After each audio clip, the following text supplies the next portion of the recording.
Right, so a quick video as to why these things or how they work, what the principle is behind it. So bees live in trees, and trees don't change shape. So the way conventional beekeeping works, even top bar hives, you change the internal volume of the main brood area, which puts them into shock, and because they're in shock they then work harder. That's one of the premises of why conventional beekeeping works so well, is they're forever in a state of life and death shock. How can you get around that? Well, you have a hive that doesn't change shape. However, after years of research, I've found two ways of non-intrusive honey beekeeping, honey harvesting at least. So how it works, this is a small honey box, and what happens is spider webs away from these guys.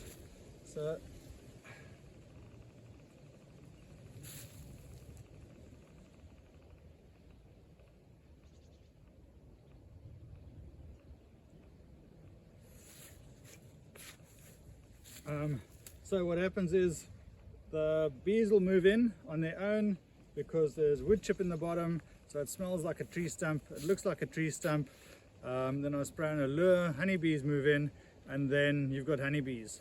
And inside there, it's a hollow box. They'll make their comb in the orientation that they need to for the best ventilation, air ventilation through the hive for this environment. So you can have these in different locations, and you'll see the orientation of the wax will always be different depending on how much sun exposure they get, how much wind exposure they get, and how they need to ventilate the hive. And also, as a defense mechanism, if they get a lot of predation, they'll have more galleries. Anyway, blah blah blah. The bees move in and they all fill it up with wax and comb. And then what happens is, this is honey for winter, and this is brood in the summer.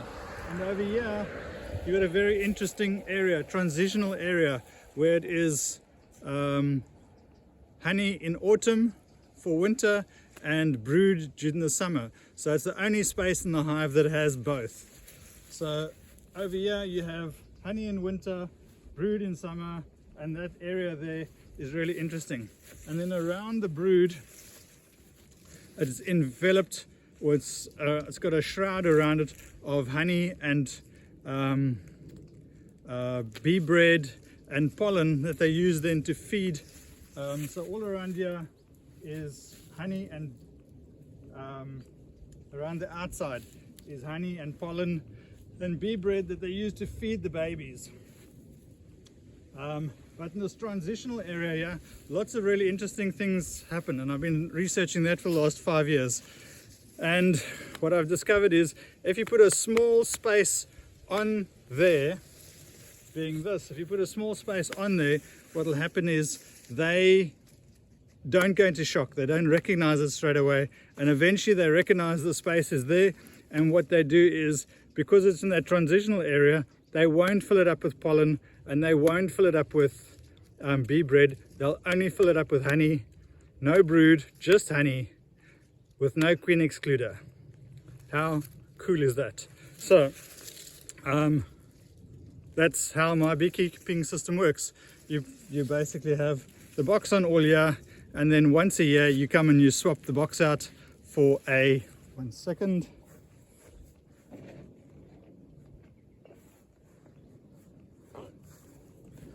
You take the box off and you put a non-return valve gate on. Then all the bees move back into the hive, and then after a week you come back, you take the honey off, and you put another box on and you take the gate off. So it's the least amount of disruption to the colony. There's no need for any queen excluder. You don't deprive them of any of their winter honey, because the cool thing is, when they start eating the honey in winter, they'll eat and they'll go past it, and they'll leave this honey behind, and they'll only use it in the spring. So what you're doing is you're depriving them of a spring startup boost, but you're not stopping their ability to have a strong ability to overwinter. So it's just cool in lots of different ways. So, Eco Beehive, invented by me, Kevin Hancock. Read my book, do the course, build one yourself. Let me know how you get on. Thanks, guys.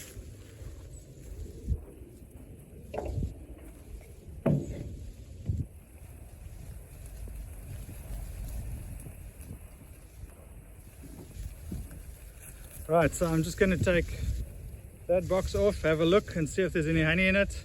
And if there is, I'm going to put a bee gate on so that the bees can migrate back into the hive. I'm just going to put a couple of spare screws on the hive in case I drop some. Look.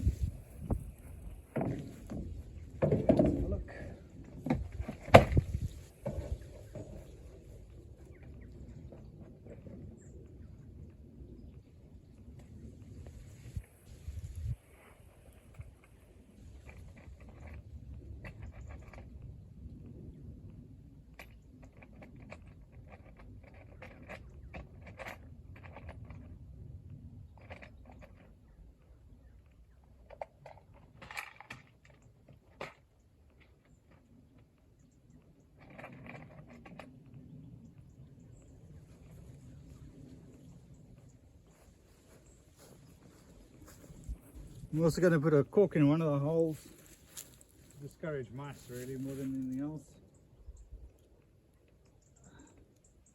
Might put one in there as well. You still need the ventilation, but you don't need the mice.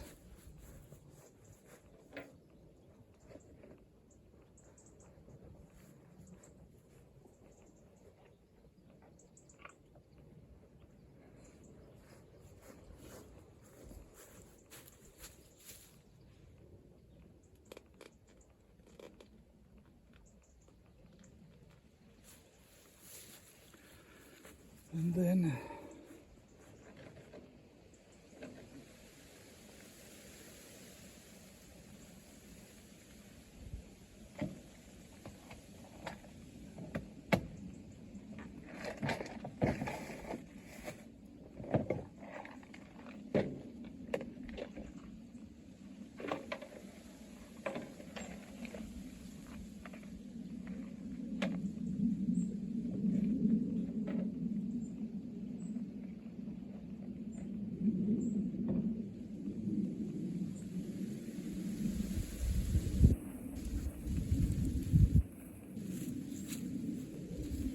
bloody gloves are too small.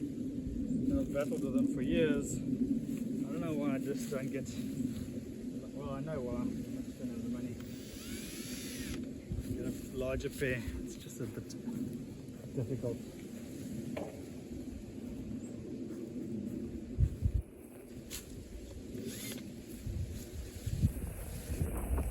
Let's get a knife.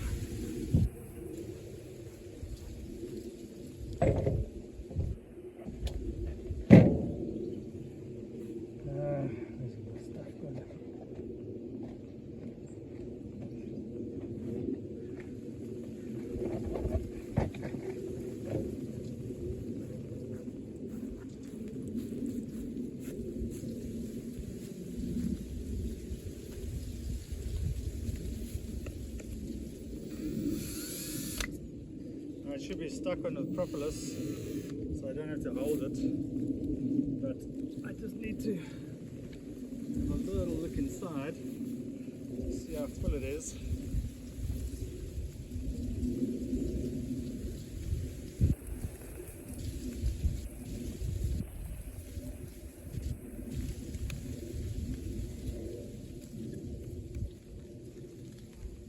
Everything just needs to be done slowly, slowly, slowly.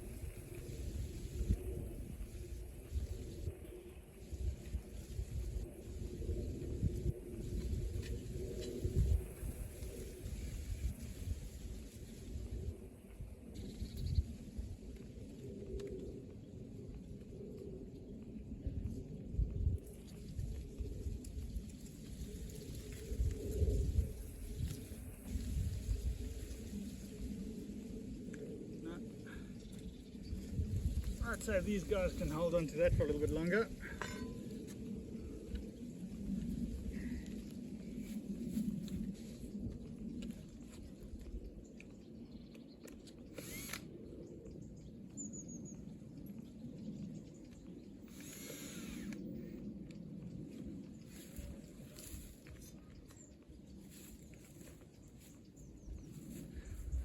Those guys can hold on to that for a little bit longer. They're obviously battling a little bit this summer, so I'm not going to take it.